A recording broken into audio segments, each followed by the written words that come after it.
कभी सोचा है कि बिजली और चुंबकत्व के बीच एक एक अदृश्य रिश्ता है? जी हां, एक ऐसा कनेक्शन जो हमारी पूरी मॉडर्न दुनिया को चलाता है। तो चलिए आज इसी हैरतअंगेज जुड़ाव को समझते हैं। सुनने में ये सवाल शायद थोड़ा अजीब लगे है ना भाई, एक कड़कती हुई बिजली और फ्रिज पर चिपका एक छोटा सा मैग्नेट, इनमें क्या कॉमन हो सकता है? लेकिन इसका जवाब विज्ञान के सबसे दिलचस्प रहस्यों में से एक को खोलता है। चलिए मिलकर इसका जवाब ढूंढते हैं। आज की हमारी ये जो यात्रा है, ये शुरू होगी एक ऐसी खोज से जो कह सकते हैं कि गलती से हुई। फिर हम उस अदृश्य चुंबकीय ताकत को देखने की कोशिश करेंगे, बिजली की असली शक्ति को समझेंगे और आखिर में देखेंगे कि ये सब हमारे घरों तक कैसे पहुंचता है और हमें सेफ कैसे रखता है।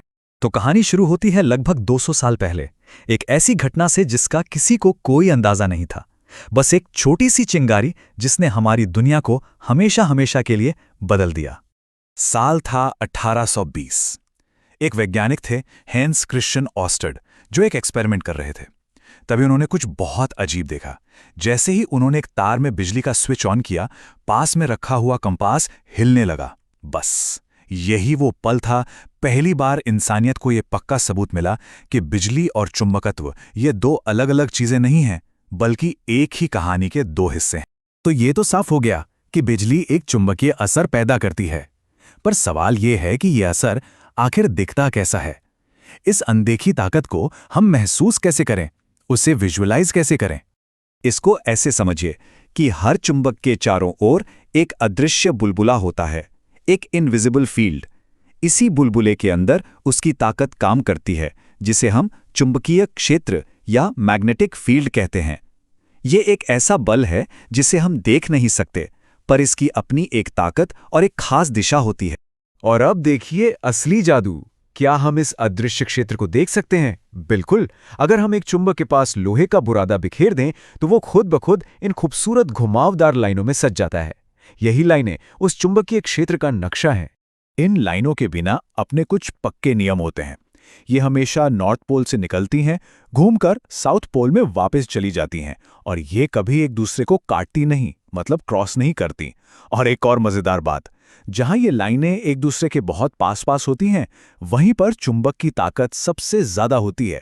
तो ठीक है, चुंबक के आसपास का क्षेत्र तो हमने देख लिया, पर अब आते हैं असली सवाल पर। एक मामूली सा बिजली का तार ऐसा चुंबकीय क्षेत्र आखिर बना कैसे लेता है?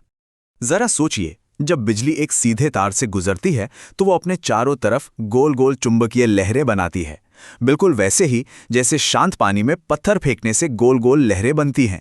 यही इस पूरे खेल का सबसे जरूरी हिस्सा है। और सबसे अच्छी बात यह है कि इस चुंबकीय क्षेत्र की दिशा पता लगाना बहुत ही आसान है। इसके लिए दाहिने हाथ का एक सिंपल सा नियम है। मान लीजिए कि अंगूठा बिजली के बहने की दिशा में है, तो जो मुड़ी हुई उंगलियां हैं वो चुंबकीय क्षेत्र की दिशा बताएंगी, है ना कमान? अच्छा, अब सोचिए, अगर हम एक सीधे तार को स्प्रिंग की तरह लपेट दें तो क्या होगा? हमें मिलता है एक सोलेनॉइड। ऐसा करने से होता यह है कि हर छल्ले का छोटा छोटा चुंबकीय क्षेत्र जुड़कर एक बड़ा और बहुत ही ताकतवर चुंबकीय असर बनाता है। और कमाल की बात यह है कि बिजली से चलने वाले इस सोलेनॉइड का चुंबकीय क्षेत्र हूबहू एक साधारण छड़ वाले चुंबक जैसा ही दिखता है। इसका भी एक नॉर्थ पोल होता है और एक साउथ पोल। पर सबसे बड़ा फर्क क्या है? हम इसे एक स्विच से ऑन या ऑफ कर सकते हैं। अब अगर हम इसी सोलेनॉइड के अंदर लोहे की एक कील डाल दें तो ये एक बहुत ही ताकतवर चुंबक बन जाता है, पर सिर्फ तब तक जब तक बिजली चालू है। जैसे ही स्विच बंद किया, चुंबक गायब। इसीलिए इसे कहते हैं विद्युत चुंबक या इलेक्ट्रोमैग्नेट, मतलब बिजली से चलने वाला चुंबक। तो ठीक है, हम बिजली से चुंबक बना सकते हैं, पर इसका असली फायदा क्या है? फायदा यह है कि हम इस चुंबकीय क्षेत्र का इस्तेमाल करके चीजों को सचमुच हिला सकते हैं, मतलब एक असली फिजिकल फोर्स पैदा कर सकते हैं। और असली जादू अब शुरू होता है, जब हम बिजली से चलने वाले इस तार को किसी दूसरे चुंबक के पास रखते हैं तो वो तार अपने आप हिलने लगता है। ऐसा इसलिए होता है क्योंकि दोनों चुंबकीय क्षेत्र आपस में टकराते हैं, जिससे एक धक्का लगता है।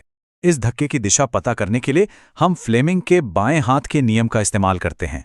अगर पहली उंगली चुंबकीय क्षेत्र की दिशा में हो और दूसरी उंगली करंट की दिशा में, तो अंगूठा बताएगा कि तार पर धक्का किस तरफ लगेगा। और जानते हैं, यही छोटा सा नियम दुनिया की हर इलेक्ट्रिक मोटर की जान है। चलिए अब इस पूरी साइंस को लैब से निकालकर सीधे अपने घर में लाते हैं। देखते हैं कि ये सब हमारी दीवारों के पीछे कैसे काम करता है। हमारे घरों में आमतौर पर 3 रंग के तार होते हैं। लाल लाइव तार, जिसमें हाई वोल्टेज करंट आता है। काला न्यूट्रल तार, जो सर्किट को पूरा करने के लिए बिजली को वापस जाने का रास्ता देता है। और हरा अर्थ तार, जो एक सेफ्टी गार्ड की तरह होता है। अब 2 बड़े खतरों को समझना जरूरी है। पहला, शॉर्ट सर्किट। ये तब होता है जब लाइव और न्यूट्रल तार गलती से एक दूसरे को छू जाते हैं, जिससे करंट का एक तरह से धमाका होता है। और दूसरा है ओवरलोडिंग, जब हम एक ही सॉकेट में बहुत सारे हैवी अप्लायंसेस लगा देते हैं। दोनों ही सिचुएशन में आग लगने का खतरा होता है। तो इन खतरों से हमें बचाता कौन है? एक छोटा सा हीरो, जिसे हम कहते हैं फ्यूज। ये एक बहुत ही मामूली सा सुरक्षा गार्ड है। जैसे ही करंट खतरनाक लेवल पर पहुंचता है, फ्यूज के अंदर का पतला तार खुद पिघलकर अपनी कुर्बानी दे देता है। सर्किट टूट जाता है और हमारे कीमती उपकरण और हमारा घर दोनों सुरक्षित रहते हैं। और अब एक ऐसी बात जो आपको हैरान कर देगी। हमारे दिमाग और नसों में जो बहुत ही हल्के इलेक्ट्रिक सिग्नल दौड़ते हैं ना, वो भी अपना खुद का छोटा सा चुंबकीय क्षेत्र बनाते हैं। जी हां, हमारा शरीर भी एक तरह का इलेक्ट्रोमैग्नेट है। और इसी अविश्वसनीय सिद्धांत का इस्तेमाल करके एमआरआई मशीनें हमारे शरीर के अंदर बिना कोई कट लगाए झांक पाती हैं। तो ये अदृश्य ताकत हर जगह है। भारी भरकम सामान उठाने वाली क्रेन से लेकर हमारे दिमाग की तस्वीरें खींचने वाली मशीनों तक, एक छोटी सी सुई के हिलने से शुरू हुई ये कहानी आज ब्रह्मांड के रहस्यों को खोल रही है।